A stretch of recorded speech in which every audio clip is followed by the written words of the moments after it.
This video is brought to you by Squarespace. Whether you need a domain website or online store, make it with Squarespace. Check out squarespace.com for a free trial. Find a link below. So today we're answering a viewer question because Mark H asks, is it true that diplomats can get away with murder because of diplomatic immunity? While the idea of some form of diplomatic immunity has existed as long as there have been humans banding together in some form, the modern rules surrounding this were originally laid out in 1961 at the Vienna Convention on Diplomatic Relations, with to date 191 different nations ratifying that treaty. Pop culture would have you believe that these rules function as something of a get-out-of-jail-free card for any and all crimes that are committed by diplomats. So, the important question is that at all true? Well, as with many of the questions we try to answer here, the answer is, well, kinda, though the reality, as ever, is quite nuanced. To begin with, you might be asking yourself why diplomats are afforded such blanket immunity in the first place. In a nutshell, nations have found this necessary to ensure that their diplomats can do their jobs and, in extreme cases, to stop other nations from being able to manipulate the law in order to harass, imprison, torture, etc. diplomats. The reason a given nation might want to do this varies, but it often comes down to wanting to get information out of the diplomat or otherwise just to get back at the diplomat's home country for some reason. Without diplomatic immunity, this can easily be done by making up crimes the diplomat is supposed to have committed and things of that nature. Thus, diplomatic immunity grants diplomats and any other agreed-upon persons, usually said diplomat's close family and staff, blanket immunity from all local laws of the host country they happen to be staying in. Diplomats can't be arrested, forced to testify in court, sued, or made to pay taxes, and any attempt to do so in anything but the most extreme cases is generally ill-advised. In rare cases where nations have gone ahead and done this anyway, this usually results in something of an international incident, and in some cases retribution against the other nation's diplomats or their citizens residing in that country. This said, if someone with diplomatic immunity attempts to endanger public safety or the like, law enforcement are allowed to intervene in this situation to prevent a crime from occurring. It's just that the diplomat in question can't be arrested for having attempted whatever criminal act that might be. It's also worthy of explicitly mentioning that only relatively high-ranking officials enjoy such blanket immunity. With a few exceptions, lower-ranking officials instead have a type of diplomatic immunity called functional immunity, which covers them for any crimes committed while performing their jobs. If they commit a crime when going about their non-work life, however, they can be prosecuted the same as anybody else. It's also noteworthy that, unlike high-ranking officials, this immunity does not extend to their families. Now, you might think from this that there must be a slew of diplomats going around smuggling drugs, attempting to kill police officers nearing retirement, and drowning their own personal secretaries when they become a little too close to an officer. And in some cases, you'd be correct. There have indeed been diplomats who have done at least one of those things. However, the reality is that most diplomats toe the line pretty closely, as to do otherwise could see them not only potentially lose their job, but also get into some pretty hot water back home, which we're going to get into shortly. That said, there are some minor crimes that diplomats, on the whole, seem happy to leverage their diplomatic immunity to get away with. Exhibit A, a study conducted by the National Bureau of Economic Research titled Cultures of Corruption: Evidence from Diplomatic Parking Tickets. This looks at seemingly the favorite rule to ignore among all diplomats from every nation, and that would be paying their parking tickets. It turns out that diplomats can be ticketed for speeding and parking illegally, but they are under no obligation to pay the tickets, nor are there any legal consequences for failing to follow the rules of the road. Sure, the state can revoke their license to drive, but thanks to their diplomatic immunity, the diplomat can't technically get in any legal trouble for driving without said license. As you might expect from this and the fact that no nation would risk an international incident over a parking ticket, many diplomats simply don't pay them. The study further found that the likelihood of a given diplomat paying a parking ticket or not strongly correlated to how low on Transparency International's corruption scale their home country's government ranked.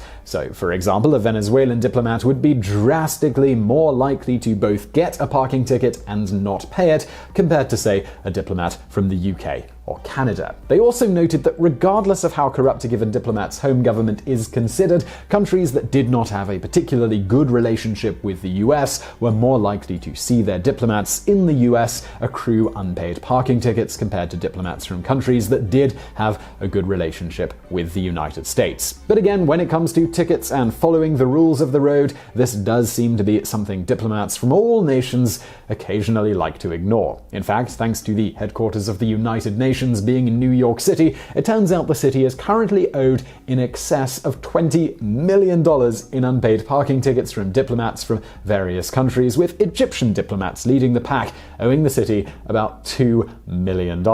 Amazingly, a whopping $700,000 of that $2 million was accrued by just 4 cars. What makes these figures even more ridiculous is that if the ticketing officer sees that a given car belongs to a diplomat, depending on the officer, they occasionally don't even bother to issue a ticket, knowing it's usually a waste of time. A similar thing can be seen in the UK, where, for example, the US Embassy currently owes the City of London approximately £10 million in unpaid congestion charge fees, let alone the £90 million or so all other nations combined owe and don't seem to have any interest in paying. Further, London sees approximately £500,000 in unpaid parking fees accrue from diplomats from all nations combined every single year. Now, at this point, you might be wondering where that nuance we alluded to earlier actually is. Well, it turns out that even diplomats representing completely corrupt governments who couldn't care less if their diplomats are smuggling drugs so long as it's lining the pockets of politicians back home, well, they still have to be a little careful, given that, as part of the Vienna Convention,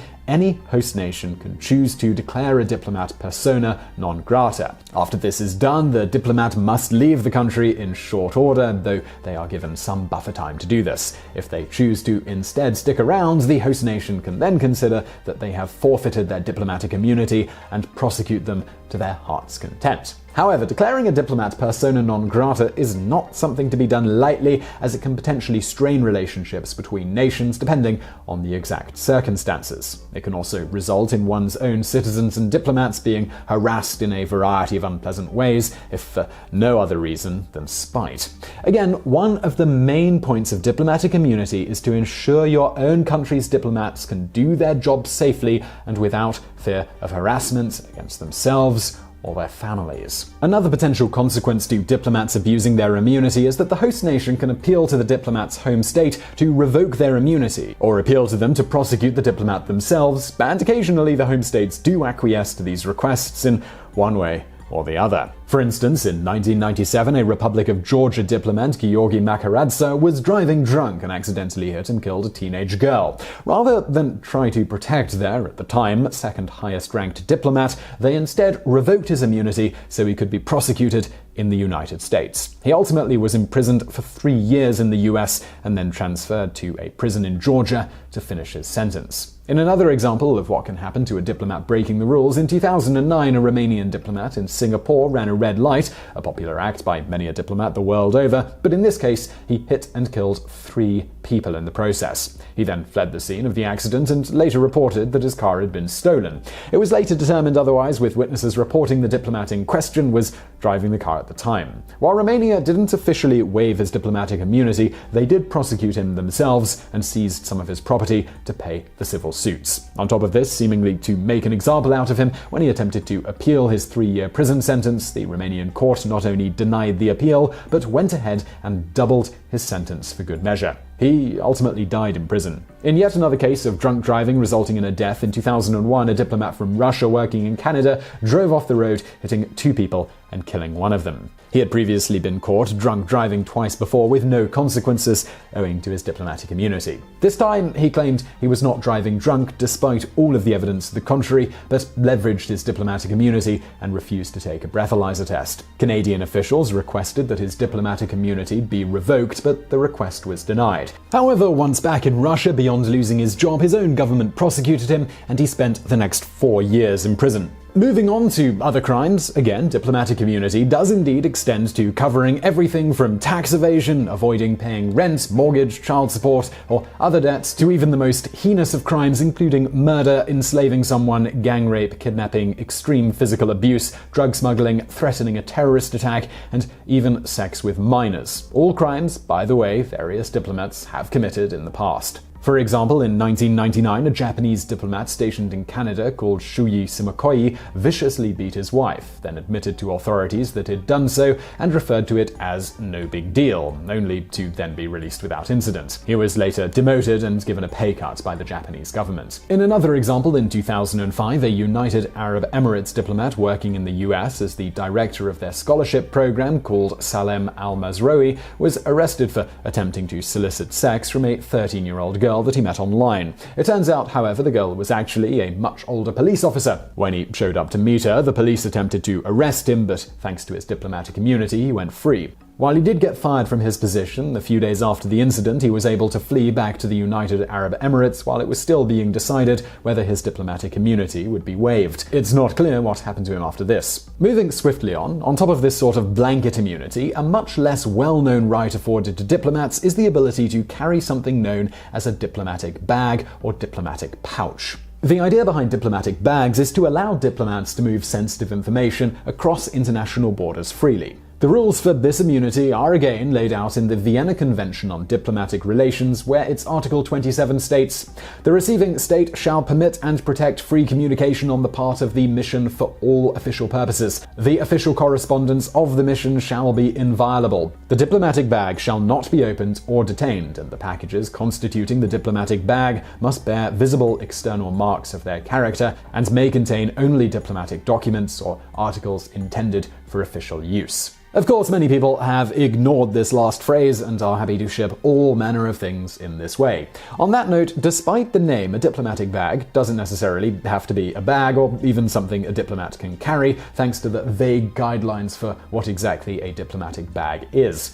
As a result, a diplomat can declare anything from a simple paper envelope to a shipping container to be a diplomatic bag. Like with diplomatic immunity, the concept of diplomatic pouches is open to abuse, with diplomats in the past using them to smuggle drugs, weapons, and all manner of illicit things across international borders. For an example of a more extreme case, in 1984, Nigerian officials allegedly contracted Mossad, the Israeli Intelligence and Special Operations Institute, to use their agents to kidnap a man called Umaru Dikko in London. Dikko had once been a prominent member of the former Nigerian government, which was overthrown in 1983 in a military coup. He then fled to London, but the new government wanted him back to try him on supposed crimes involving corruption and stealing billions of dollars in oil revenue from the country.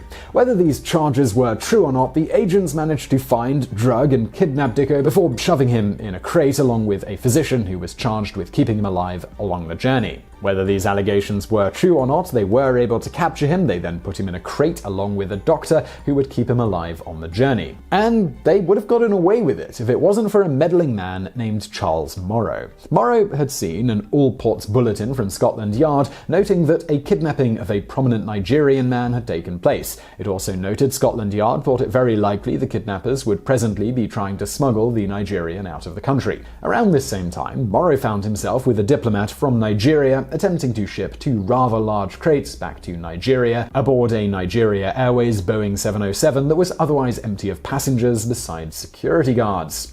To quote Morrow, "I just put two and two together. So I'm looking out of the window and I can see the space, which is these two crates, clearly big enough to get a man inside. We've got a Nigerian Airways 707, which we don't normally see. They don't want the crates manifested, so there would be no record of them having gone through. And there was very little other cargo going on board the aircraft." He goes on, "To qualify as a diplomatic bag, they clearly had to be marked with the words diplomatic bag, and they had to be accompanied by an accredited courier with the appropriate documentation. It was fair to say they had a Nigerian diplomat, I'd seen his passport, but the crates weren't marked diplomatic bag." Using this fact, even though the diplomat was trying to invoke the rules surrounding diplomatic bags, Morrow was safely able to ignore the request and ordered the crates be opened, where they found the kidnapped Nigerian. He had no shirt on, he had a heart monitor on him, and he had a tube in his throat to keep his airway open. No shoes and socks and handcuffs around his ankles. The Israeli anesthetist was in there, clearly to keep him alive. In an example of what can happen when a given nation flouts the spirit of the rules here, when the UK then arrested those involved in the kidnapping, Nigeria responded in kind by arresting 2 British engineers that happened to be in Nigeria at the time. These poor fellows were given 14-year prison sentences to match the 10 to 14-year sentences the kidnappers had been given back in the UK. On top of this, a diplomatic rift formed between Nigeria and the UK that lasted for 2 years following the incident. Of course, both the Nigerian and Israeli governments denied that they had any part in the plot. However, this is a really extreme example, and generally diplomats are charged by their home nations with doing their best to follow the laws of the lands that they are made a diplomat in, lest they suffer consequences with their home nations. In fact, the Vienna Convention itself notes that, without prejudice to their privileges and immunities, it is the duty of all persons enjoying such privileges and immunities to respect the laws and regulations of the receiving state. But there are bad eggs in every line of work, and diplomats are no different, other than perhaps the bad eggs being more likely to reveal their rancid nature owing to the more limited consequences. So, to conclude, diplomatic immunity can indeed potentially function as a get-out-of-jail-free card, and many a diplomat seems happy to abuse their power in very minor ways. But when it comes to major abuses owing to things like potential loss of a job they no doubt worked hard to get in the first place, risking being at the center of an international incident, potential legal consequences in their home nations, and just the fact that most people don't have an inclination to go around murdering people or things like that, diplomats usually choose to follow the laws of the lands that they are dispatched to. Now, you might not be being sent around the world representing your country, but you might need to represent yourself or your business internationally, and the internet is the easiest place to do that, and you can do it with a beautiful website from Squarespace. And just before we get into the bonus facts for today's episode, I want to tell you a bit about how easy that is. Squarespace allows you to create a powerful online identity. Maybe you need a personal website if you're a musician, a YouTuber, or a consultant of some kind, or maybe you just need a website for your company. Well, don't fuss around with complicated website builders and code and all of that jazz, or pay thousands of dollars to someone to do it for you. Just go to Squarespace. It all starts out on Squarespace with a beautiful template. There are tons to choose from on their website. You can either start from scratch or easily move over an existing domain, making everything super easy to manage. Seriously, moving to Squarespace, even if you have a website already, is a great idea, because it's just much less of a headache. So once you've gone through the super easy customization process, there are no updates, no patches, no tech nonsense to deal with. And if you do run into any trouble, you probably won't, there's Squarespace's 24/7 customer support who are there to help you whenever you've got a question. And Squarespace isn't just about online presences, you can also totally sell stuff or services on a Squarespace site as well. Look, if you're looking to start a business, pursue a dream, whatever, do it with Squarespace. Head to squarespace.com for a free trial, and when you're ready to launch, go to squarespace.com/brainfood and save 10% off your first purchase of a website or domain. And now it's time for some bonus facts. In the aforementioned study looking at parking ticket rates in New York City by various diplomats, one interesting little tidbit they noted was that directly following the 9/11 attacks, diplomats from countries that were on good terms with the US seemed to have temporarily cleaned up their act with regards to violating the rules of the road in New York City. So I really hope you enjoyed that video. If you did, please do give us a like and don't forget to subscribe. Also, support the show by checking out Squarespace. Find a link to that in the description below. And as always, thank you for watching.